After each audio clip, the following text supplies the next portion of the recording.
Morning everyone. व्याकरण के एक नए टॉपिक के साथ फिर से आपके सामने आई हूँ बेटा। अब तक हमने संज्ञा और सर्वनाम के बारे में पढ़ लिया कि संज्ञा किसी व्यक्ति, वस्तु, स्थान, प्राणी अथवा भाव के नाम को संज्ञा कहते हैं और संज्ञा के स्थान पर जो शब्द प्रयुक्त किए जाते हैं उसे सर्वनाम कहते हैं। अब आती है आपकी बारी, चाहे मोटा हो चाहे पतला हो, चाहे गोरा हो चाहे काला हो, चाहे मोटा हो चाहे पतला हो, चाहे गोरा हो चाहे काला हो, चाहे नीला हो चाहे पीला हो, चाहे घटता हो चाहे बढ़ता हो, हर भाव, हर दशा, हर गुण, हर परिमाण, हर संख्या को जो दर्शाता है वही तो विशेषण कहलाता है। हर दशा, हर गुण, हर भाव को जो दर्शाता है वही तो विशेषण कहलाता है। तो आज हम इसी टॉपिक को पढ़ते हुए आगे बढ़ेंगे। तो बेटा सबसे पहले हम पढ़ेंगे विशेषण की परिभाषा। क्या है विशेषण और संज्ञा और सर्वनाम में विशेषण की क्या उपयोगिता है? क्या बिना संज्ञा और सर्वनाम में विशेषण नहीं हो तो चल नहीं सकता? नहीं। जब संज्ञा और सर्वनाम में जो विशेषता यानी किसी व्यक्ति, वस्तु, स्थान, प्राणी अथवा भाव या फिर उसका सर्वनाम यानी उसकी जो विशेषता बतलाने वाले जो वर्ड्स यानी शब्द होते हैं उसे ही तो हम विशेषण कहते हैं। जैसे मैंने कहा गणित के एक नए अध्यापक श्री अरविंद जी चौधरी हैं, तो गणित के एक नया शब्द क्या है? नया शब्द एक विशेषण कहलाएगा। अब आता है कि विशेषण तो जिसकी विशेषता बतलाई जाए। मैंने कहा लाल मिर्च, मैंने कहा लाल मिर्च। अब लाल क्या है? मिर्च। मिर्च आपने देखी है कि नहीं देखी है? सबकी मम्मी खाना बनाती है घर पे। तो लाल मिर्च, मिर्च किस रंग की हो गई? लाल रंग की हो गई। तो मिर्च की विशेषता क्या है? लाल रंग। तो जिसकी विशेषता बतलाई जाए वो तो विशेषण, विशेष्य, और जो विशेषण बतलाया जाए वो विशेषण। समझ में आ रहा है बेटा? जैसे मैंने कहा हरा धनिया, हरा धनिया, तो हरा शब्द क्या है? विशेषण है और धनिया क्या है? विशेष्य है। जिसकी विशेषता बतलाई जाए वो विशेष्य और जो विशेषता बतला रहा है वो क्या कहलाया? विशेषण। यानी किसकी विशेषता बतला रहे? धनिया की विशेषता बतला रहे, तो धनिया की विशेषता बतला रहे तो वो विशेष्य कहलाया। और धनिया कैसा है? हरा है, तो वो क्या कहलाया? विशेषण कहलाया। तो ये तो हो गया बेटा विशेषण और विशेष्य में अंतर। मैंने कहा सुंदर लड़का, तो लड़का क्या है? विशेष्य। और लड़के की विशेषता क्या बतलाई गई मैंने? सुंदर। तो लड़के की विशेषता सुंदर है, यानी वो क्या कहलाया? विशेषण कहलाया। किसी संज्ञा या सर्वनाम की विशेषता बतलाने वाले शब्दों को विशेषण कहा जाता है। अब आता है प्रविशेषण। प्रविशेषण किसे कहा जाता है? जो शब्द संज्ञा या सर्वनाम की विशेषता की भी विशेषता बतलाते हैं, यानी जो शब्द विशेषण की भी विशेषता बतलाते हैं। जैसे मैंने कहा सुंदर लड़का, तो यह तो हो गया लड़का विशेष्य हो गया और सुंदर क्या हो गया?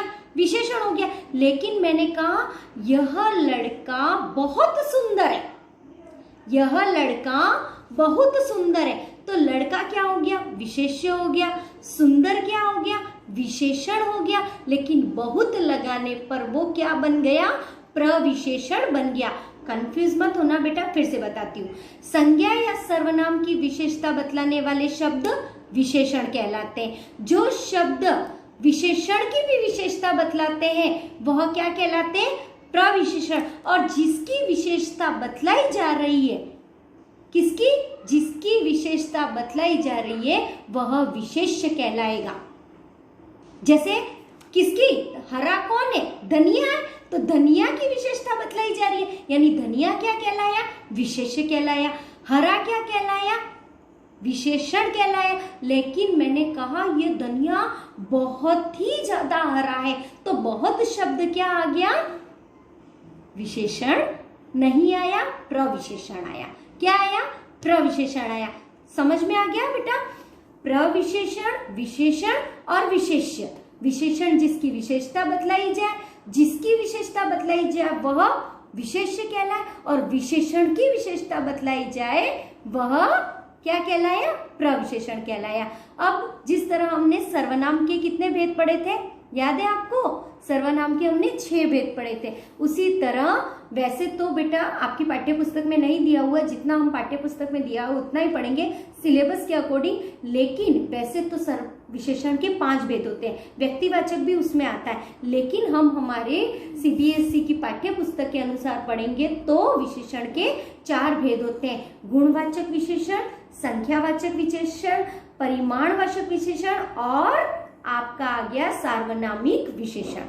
कितने हो गए बेटा? 4 हो गए। गुणवाचक, परिमाणवाचक, संख्यावाचक और सार्वनामिक विशेषण। तो पहले पार्ट में हम पढ़ेंगे बेटा आपका गुणवाचक विशेषण। जो विशेषण किसी व्यक्ति वस्तु के गुण, दशा, दोष, भाव, आकृति सबको दर्शाता है, वह आपका गुणवाचक विशेषण कहलाता है। जैसे मैंने कहा रूप, मैंने कहा ना रूप, जैसे मैंने कहा सुंदर लड़का, काली गाय, तो काली गाय यानी गाय कैसी हो गई? काली हो गई। अब आपके क्वेश्चन में मैंने पूछा कि काली गाय में कौन सा विशेषण है, तो आपको याद होना चाहिए मैडम ने कहा था कि अगर गुणवाचक विशेषण में रूप, आकार, दोष को बताता है तो रूप कैसा है? या तो काला होता है या गोरा होता है। तो गाय कैसी है? काली है। तो वहां पर आपका कौन सा विशेषण हो गया बेटा? गुणवाचक विशेषण। मैंने कहा काली भैंस, सुंदर लड़का, तो लड़का कैसा है? सुंदर है। तो वहां आपका कौन सा विशेषण होना चाहिए? क्या गुणवाचक होना चाहिए या संख्यावाचक होना चाहिए? उसके गुण को दर्शा रही हूं। मैंने कहा आकार, रूप या आकार, तो आकार कैसा? मैंने कहा मोटा आदमी, तो मैंने कहा ये तगड़ा, तो उसका क्या बताया मैंने? आकार बताया। पतला लड़का, तो ये क्या बता रही हूं मैं? आकार बता रही हूं। अब मैंने कहा रूप, आकार, दोष, स्वभाव, मैंने कहा झगड़ालू औरत। अरे बाप रे, औरत का नाम लेते ही झगड़ालू आ गया। क्यों आया भाई? क्या सभी औरतें झगड़ालू होती है? नहीं, लेकिन कुछ होता है ऐसा कि भाई औरतों के लिए शब्द यूज किया जाता है कि झगड़ालू औरत। तो झगड़ालू उसका होना क्या होता है? स्वभाव हो गया। मैंने कहा कोमल और कठोर भाव, तो ये सब उसके क्या हो गए बेटा? गुण दर्शा रहे। भीतरी कमरा, पूर्वी मकान, ये सब उसके क्या दर्शा रहे बेटा? गुण, दशा, दोष, भाव, रंग बोधक, हरा, नीला, काला, पीला, ये आ गया। आकार में लंबा, चौड़ा, पतला, ये सब आ गया। दशा में मैंने कहा अंडाकार, पतला, मोटा, और इसमें आ गया मैंने कहा दशा बोधक में, जैसे मैंने कहा वह स्वस्थ है, वह निरोगी है। तो इस टाइप में ये बेटा आपके गुणवाचक विशेषण के अंदर आ गया। तो बेटा आपने अब तक क्या पढ़ा? विशेषण पढ़ा, विशेष्य पढ़ा, प्रविशेषण पढ़ा और गुणवाचक विशेषण के बारे में हमने पढ़ा। आपका दूसरा विशेषण जो आता है वह कहलाता है संख्यावाचक विशेषण। कौन सा विशेषण कहलाता है बेटा आपका? संख्यावाचक विशेषण। जैसे मैंने कहा जो शब्द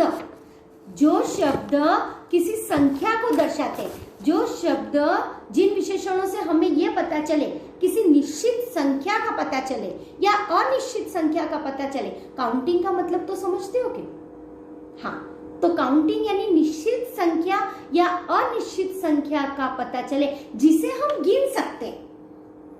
जिन चीजों को हम गिन सकते हैं, लेकिन कुछ चीजें फिक्स काउंटिंग होती है और कुछ चीजों की फिक्स काउंटिंग नहीं होती है। तो संख्यावाचक विशेषण के 2 भेद होते हैं।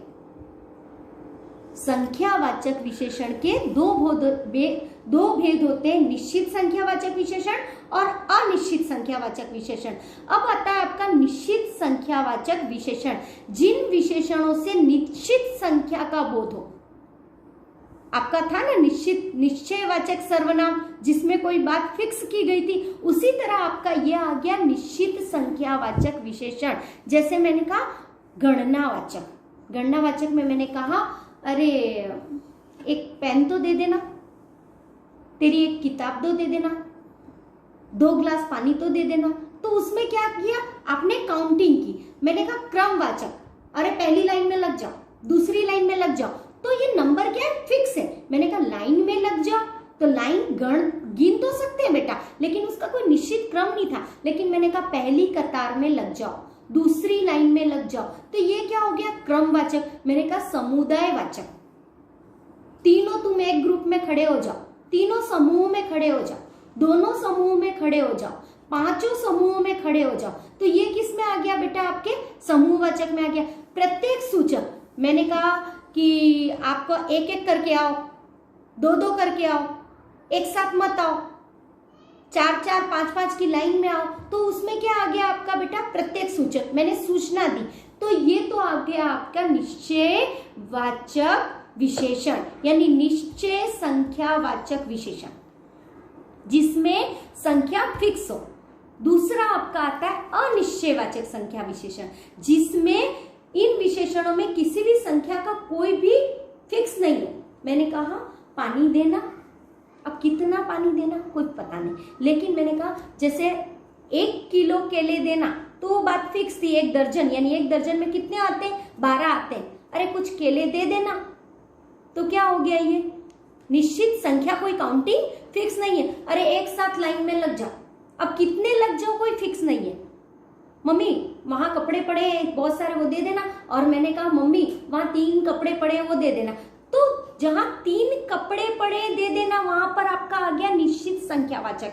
मैंने कहा वहां कपड़े पड़े वो दे देना, तो वहां पर आपका आ गया अनिश्चित संख्यावाचक। आप समझ रहे हो बेटा?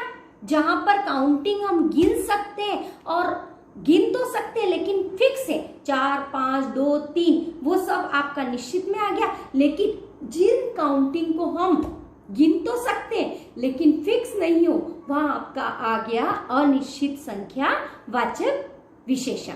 आ गया बेटा? तीसरे नंबर पर आपका आ गया परिमाणवाचक विशेषण। थोड़ा हर वक्त बच्चा इसमें कंफ्यूज होता है कि मैडम निश्चित संख्यावाचक और परिमाणवाचक में हम कंफ्यूज हो जाते हैं। तो कंफ्यूज होने की जरूरत नहीं है। जिन चीजों को हम गिन सकते हैं, संख्या का मतलब ही गिनना होता है बेटा, जिन चीजों को हम गिन सकते हैं वो तो आपका संख्यावाचक विशेषण होगा। लेकिन जिन चीजों को हम काउंट नहीं कर सकते और माप या तोल सकते हैं, सुबह सुबह दूध वाला आता है और कहता है दूध दे दो, अब दूध दे दो, 1 लीटर दूध दे दो, लेकिन उस 1 लीटर दूध को आप काउंट में कर सकते हो? नहीं कर सकते। कर सकते हो तो जो द्रव्य पदार्थ होते हैं वह आपके परिमाणवाचक विशेषण में आते हैं। और परिमाणवाचक विशेषण भी आपका संख्यावाचक की तरह 2 प्रकार का होता है, निश्चित परिमाणवाचक विशेषण और अनिश्चित परिमाणवाचक विशेषण। मैंने कहा 2 किलो दूध दे दो, तो आपने फिक्स किया कि निश्चित परिमाण, यानी दूध एक द्रव्य पदार्थ है जिसे काउंट नहीं किया जा सकता लेकिन उसका माप किया जा सकता है। तो आपने कहा 2 लीटर दूध दे देना। आपने कहा 2 किलो शक्कर दो, शक्कर को आप काउंट नहीं कर सकते। अब आपने कहा पड़ोसी के घर में गई मम्मी और अरे थोड़ी शक्कर दे देना, थोड़ी शक्कर, तो थोड़ी किस में आ जाएगा? अनिश्चित परिमाणवाचक विशेषण में आपका आ जाएगा। और जिसको आपने कहा मम्मी थोड़ा पानी लाना, तो थोड़ा पानी लाना, तो कितना ले जाएगी कोई पता नहीं, लेकिन आपने कहा मम्मी 1 गिलास भर के पानी लाना, तो वहां पर आपका क्या आ जाएगा? निश्चित परिमाणवाचक विशेषण। और थोड़ा, कम, ज्यादा, वहां पर आपका क्या आ जाएगा? अनिश्चित परिमाणवाचक विशेषण। तो ये तो बेटा आपको समझ में आ गया कि निश्चित परिमाणवाचक विशेषण क्या कहलाता है और अनिश्चित परिमाणवाचक आपका क्या कहलाता है। अब आता है आपका सार्वनामिक विशेषण। मैंने कहा जो शब्द, जो सर्वनाम तो पढ़ चुके हैं ना, जो सर्वनाम शब्द संज्ञा के पहले उपयोग में लाए जाते हैं, जो सर्वनाम शब्द संज्ञा पता है, व्यक्ति, वस्तु, स्थान, प्राणी, संज्ञा से पहले जो सर्वनाम उपयोग में लाए जाते हैं वह सार्वनामिक विशेषण कहलाए जाते हैं। जैसे मैंने कहा यह कमीज मेरी है, तो कमीज के पहले मैंने क्या लगाया? सर्वनाम लगाया। और मेरी क्या है? यह कमीज मेरी है, तो वहां पर आपका संज्ञा से, कमीज क्या है? चीज है, वस्तु है, तो संज्ञा से पहले मैंने सर्वनाम लगा दिया, तो वहां पर आपका सार्वनामिक विशेषण कहलाएगा। जैसे यह रामायण मंदिर में रख दो, तो रामायण क्या है? एक पुस्तक है, संज्ञा हुई। और यह रामायण, तो रामायण से पहले क्या आ गया आपका? सर्वनाम आ गया। तो संज्ञा से पहले अगर सर्वनाम उपयोग में लाया जाता है तो वहां पर आपका सार्वनामिक विशेषण कहलाएगा। अब आता है संख्यावाचक और परिमाणवाचक में अंतर। फिर से बता रही हूं बेटा, जहां पर गिनती का भाव आता है वहां संख्यावाचक आता है, और जहां पर माप तोल का भाव आ जाता है, द्रव्य पदार्थ आ जाता है, वहां पर आपका परिमाणवाचक विशेषण आएगा। तो आज मैंने इस लेसन में आपको संज्ञा और सर्वनाम के साथ साथ विशेषण के बारे में बताया, और विशेषण की परिभाषा, जो शब्द संज्ञा और सर्वनाम की विशेषता बतलाते विशेषण कहलाते, जो शब्द विशेषण की विशेषता बतलाते वह प्रविशेषण कहलाते, गुणवाचक विशेषण, संख्यावाचक विशेषण, परिमाणवाचक विशेषण, सार्वनामिक विशेषण, उनकी परिभाषा और भेद बेटा मैं आपको नोट्स वगैरह वगैरह सब भेज दूंगी, और आपको अपनी व्याकरण की नोटबुक में मुझे ऑरली ये सुनते हुए अच्छे तरीके से इस कोरोना में यानी इस लॉकडाउन में घर पर बैठकर, आप जब स्कूल आते थे, मेरी एक बात मानो, आप स्कूल आते थे 7:30 पर और घर पे जाते थे 1:30 पर, तो आपका वो 6 पीरियड में क्या आपने पढ़ाई नहीं की? क्या आप पढ़ाई नहीं करते थे? तो आप ये समझो ना कि हम 8 बजे घर पे डेली पढ़ने बैठ जाएंगे और 1 बजे उठ जाएंगे। क्या ऐसा नहीं हो सकता कि आप डेली के 6 पीरियड की तरह घर पे 6 सब्जेक्ट को पढ़ पाओ? तो इससे न तो पेरेंट्स को दिक्कत आएगी, न टीचर्स को दिक्कत आएगी, और आपका माइंड डेवलप होगा वो सो अलग। क्यों आप ऐसा समझते हो कि घर पे बैठे छुट्टियां, क्यों वैकेशन समझ रहे हो? यही समझो ना कि हमें इसका उपयोग करना है। जब हम हर मंडे से लेकर बेटा आपको नोट्स वगैरह प्रोवाइड करवा रहे हैं, वीडियो भेज रहे हैं, तो बस आपको पढ़ाई करनी है। तो आई होप मेरा ये वीडियो आपको पसंद आएगा और आगे मैं क्रिया लेकर आऊंगी। Thanks for watching my video.